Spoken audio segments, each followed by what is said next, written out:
নির্দলীয় তত্ত্বাবধায়ক সরকার ব্যবস্থা পুনর্বহালের পক্ষে ঐতিহাসিক রায় দিয়েছেন সুপ্রিম কোর্টের আপিল বিভাগ।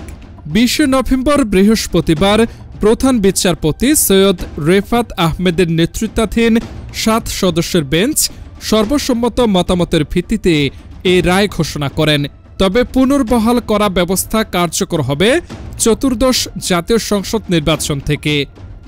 সংক্ষিপ্ত রায়ে বলা হয়েছে, সংশ্লিষ্ট সকল আপিল ও সিভিল রিভিউ আবেদন সর্বসম্মতভাবে মঞ্জুর করা হলো।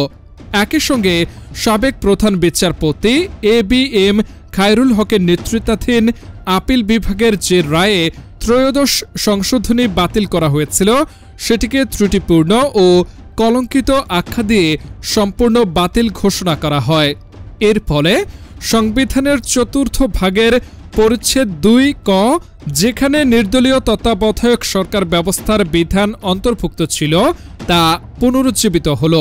এই বিধানগুলো 1996 সালে সংবিধানের ত্রয়োদশ সংশোধনীর মাধ্যমে সংযোজিত হয়েছিল।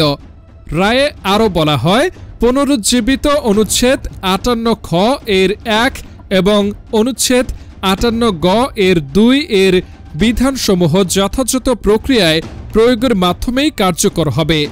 ভবিষ্যতে এই বিধানগুলোর বাস্তব প্রয়োগ তত্ত্বাবধায়ক সরকার ব্যবস্থার কার্যকারিতা নির্ধারণ করবে।